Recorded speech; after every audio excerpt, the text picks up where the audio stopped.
दोस्तों 5 के फंडे के विनिंग सीरीज 3 में चलो मिलते हैं 5 क्वेश्चन के साथ। Question first, consider the following statements. Statement 1, civil registration system CRS data shows the births and deaths which are registered depict not actual number of birth and deaths। यानी civil registration system का data हमें registered birth और death rate बताता है, ना कि actual birth और death. Statement 2, actual number of birth and death in India is estimated through sample registration system SRS से किया जाता है। दो स्टेटमेंट्स है दोस्तों।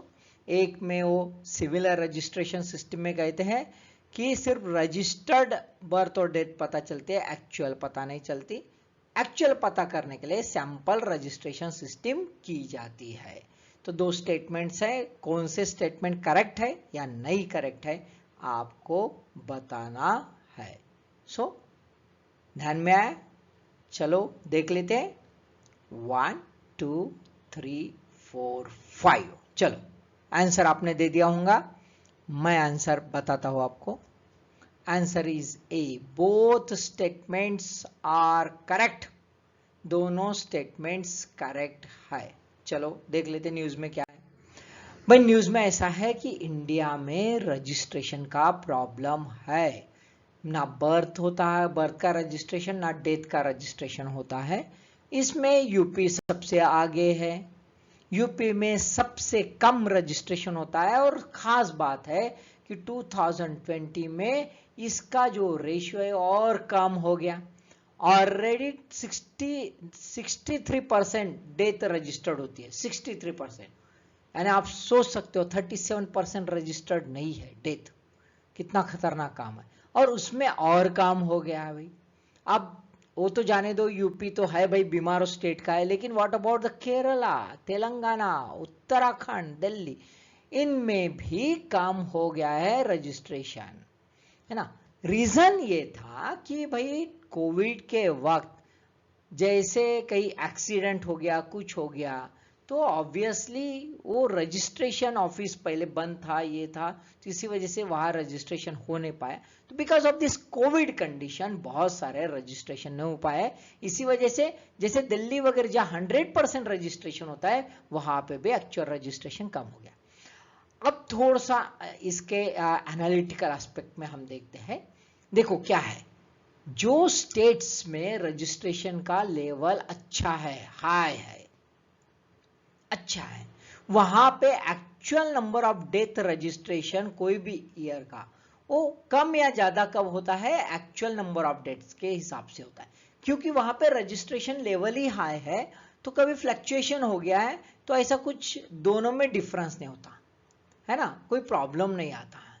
और इसी वजह से number of death is higher as compare to the previous year, the death registration would also rise. यदि डेथ के केसेस बढ़ गया ऐसा पता चल रहा है, तो रजिस्ट्रेशन ऑब्वियसली बढ़ जाएगा।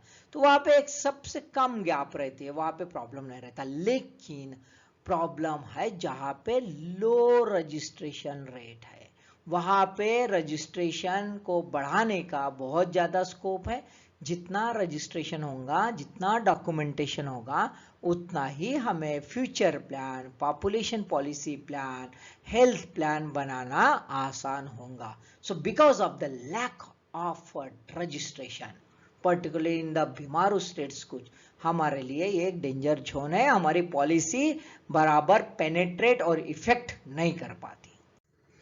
Second question, recently released National Family Health Survey 5 has found that 89% of children between the formative ages of 6 to 23 months do not receive a minimum acceptable diet. बाप रे बाप, क्या खतरनाक स्टेटमेंट है।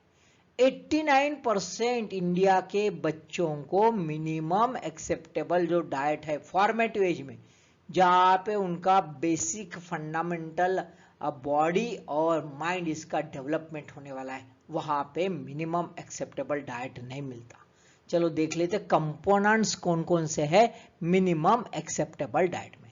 First, breast feeding up to 2 years। Second, at least 4 of the food under dietary diversity prescribed by the WHO। यानी दो statements है दोस्तों, एक तो ब्रेस्ट फीडिंग कितने साल के लिए 2 years के लिए होना चाहिए, ऐसा एक स्टेटमेंट है, और दूसरा कम से कम 4 प्रकार के फूड जो फूड बास्केट बनाया है WHO ने, है ना, called as a dietary diversity, इसमें से 4, कम से कम 4, ऐसे दो स्टेटमेंट है। देखो दोनों सही है या गलत है, पढ़ा होगा आपने। चलो देख लेते हैं। टिक किया आपने, मैं भी टिक कर रहा हूं। Answer C, both are correct, है ना, बोथ आर। अब है कौन से कंपोनेंट है, बोथ। कैसे यूज है, बोथ एट अ टाइम, है ना, बोथ 1 and 2। ऐसा नहीं कि पहले 1 दे दिया और बाद में 2, ऐसा नहीं, या सिर्फ 1 नहीं या 2 नहीं, दोनों 2 साल तक चलना चाहिए। और आफ्टर 6 month, पहले 6 month तक कुछ नहीं, और 6 months के बाद शुरू हो जाता है डाइटरी डाइवर्सिटी। कम से कम 4 प्रकार के फूड मिले भाई, है ना। देखो न्यूज कैसे है, कितना खतरनाक सिनेरियो है यार इंडिया में। 89% children not gate adequate diet, only 25% of the children receive the dietary diversity. सिर्फ 25%। ऑब्वियसली उसमें से जो 10% है वो रिच क्लास के होंगे और middle class, higher middle class. तो यानी what about the poor, about the poor, BPL और एपीएल पूरे के पूरे खत्म हो गए। How we can expect the demographic dividend in the future. ये बच्चे जिनका ग्रोथ नहीं हो रहे मेंटल और फिजिकल, वो कैसे डेमोग्राफिक डिविडेंड बन सकते हैं भाई। 35% children receive adequate milk frequency, सिर्फ 35%। बाकी बच्चे 67% of the children 6 to 59 months have anemia। 67%, इतने ज्यादा बच्चे एनेमिक है तो कुछ खरा नहीं भाई, है ना।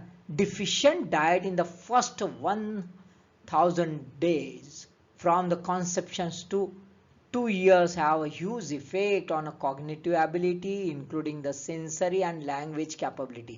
तो भाई हम तो सिर्फ जिंदा लाश बना रहे, है ना, ऐसा ही हो गया।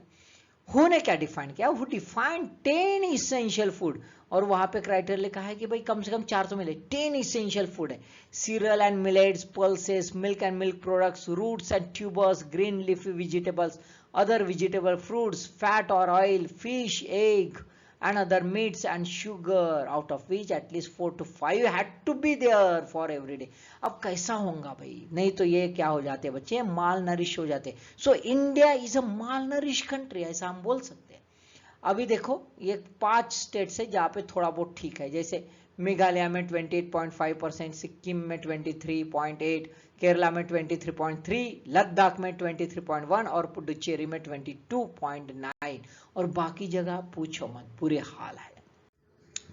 Third question, space weather, A, active weather below the troposphere, B, a type of weather created by activity on the surface of the sun, C, weather in a zero gravity above the earth where communication satellite placed, and D, weather in a space satellite in which astronomer must have to acclimatized before going into the deep space। ऐसे 4 statement है। Space weather का मतलब क्या होता है ना, कि troposphere में जो है हमारे ऊपर जो है जहाँ पे बादल वगैरह सब दिखते वो है क्या भाई, या दूसरा जो है कि सरफेस ऑफ सन, सन का जो सरफेस है वहां पे कुछ एक्टिविटी चलते रहते हैं, उसको हम स्पेस वेदर कहेंगे, या फिर हमारे कम्युनिकेशन सैटेलाइट जो जीरो ग्रेविटी में घूमते रहते हैं उसको स्पेस वेदर कहेंगे, या फिर डीप स्पेस में हमारे एस्ट्रोनॉमर्स जाने के पहले ही स्पेस सैटेलाइट में एक एडजस्टमेंट की प्रोसेस करते रहते उसको ही स्पेस वेदर कहेंगे। क्या कहेंगे, देखते हैं किसको कहेंगे। आपने देख लिया चारों, आ गया आंसर आपको। चलो तुक्का तो भी मारो, नहीं आया होगा तुक्का तो मारो, लॉजिक अप्लाई करने की कोशिश करो। चलो मैं आंसर बता देता हूं, मार लिया आपने तुक्का। मेरा answer B, a type of weather created by activity on the surface of the sun. Sun के सरफेस पर उथल पुथल चलते रहती है, उथल पुथल यानी स्पेस वेदर। न्यूज में इसलिए दोस्तों, यहाँ पे तो हम खाने के लेने के देने के हैं, माल नरिश्ड इंडिया है, लेकिन इसरो आदित्य L1 और Disha twin satellite to help depend India space weather knowledge, हम सूरज को मापने जा रहे हैं, इधर हमारे पॉपुलेशन को आप माप नहीं पा रहे। चलो कोई बात नहीं, चलो कहीं ना कहीं तो हम आगे बढ़े। India's maiden mission to the sun two dedicated satellites to observe the earth sun linkages देखेंगे। उसमें एक टर्मिनोलॉजी है दोस्तों, ध्यान में रखो, aeronomy. Aeronomy is related with the space weather, ये उसके एस्पेक्ट को डील करती है। इसका रीजन क्या है, ये देखने की वजह से क्या फायदा होगा भाई, ये पता चलने की वजह से हमें अर्ली वार्निंग सिस्टम जो है वो डेवलप कर पाएंगे। क्यों, तो ये स्पेस वेदर जो है, यानी ये देखो आप वेव्स दिख रहे हो, है ना, मैग्नेटिक वेव्स है जबरदस्त, ये हमारे कम्युनिकेशन जो सिस्टम है, जो सैटेलाइट वगैरह उसको डिस्टर्ब कर सकती है, उसको खत्म कर सकती है ना। और इसी वजह से हमारा communication link, power link, civil aviation और साइंसेस, डिफेंस, ब्रॉडकास्टिंग, इस पर असर गिर सकता है। तो अर्ली वार्निंग सिस्टम मिली तो हम उस वक्त तक हम शट डाउन कर सकते हैं, रोक सकते हैं, और हमारे जो इक्विपमेंट से महंगे उसको हम बचा सकते हैं। Fourth question, which of the following age pyramid represent a demographic condition of India? India की डेमोग्राफिक कंडीशन कौन से इसमें पता चलती है, ए, बी, सी या डी? चारों देख लो, ये भी क्वेश्चन आते रहता है ना। देख लिया आपने, कर लिया टिक, यस। चलो देख लेते हैं आंसर। आंसर इज ए, इस ढंग से है, इस ढंग से है भाई, ऐसा इंडिया है, ऐसा भी नहीं है ना, ऐसा भी नहीं है, यानी हम यहाँ पे थोड़े से फूक गए बीच में, थोड़ा सा हल्का सा, है ना। पहले तो हम ऐसे थे एकदम सुकड़े सुकड़े टैपर्ड, है ना, अभी ऐसा नहीं रहा। ये चाइना है भाई, ये चाइना वाला है ना, इस ढंग से। चलो आंसर देख लेते क्या है। Over half of the India's population still under the age 30, slide deep in the last 5। हम डेमोग्राफिक डिविडेंड की मजा मार रहे हैं। India's population remains young with more than 1/4 age under the 15 years and less than 8 on 6 years, है ना। अभी हम मजा मार रहे हैं, लेकिन हमने देखा malnourished young India, only slight dip in the young population share in the last 5 years, है ना। अभी रिसेंट का सर्वे कहता है pyramid shows a typical developing countries with a low life expectancy. अब देखो भाई, एक्सपेक्टेंसी कैसे, लाइफ एक्सपेक्टेंसी, लो लाइफ एक्सपेक्टेंसी, और यंग पॉपुलेशन भी है, कितना क्रिटिकल कंडीशन, एक तरफ यंग पॉपुलेशन, दूसरे तरफ लाइफ एक्सपेक्टेंसी कम, तीसरे तरफ malnourishment, so the critical situation India is. तो हमें ध्यान देना है हमारे हेल्थ, हमारे एजुकेशन पर, है ना। इस पर यदि हमने एम्फसाइज किया हमारे गवर्नेंस ने, तो हम इंडिया कुछ मजबूत बन सकते और डेमोग्राफिक डिविडेंड हो सकता है।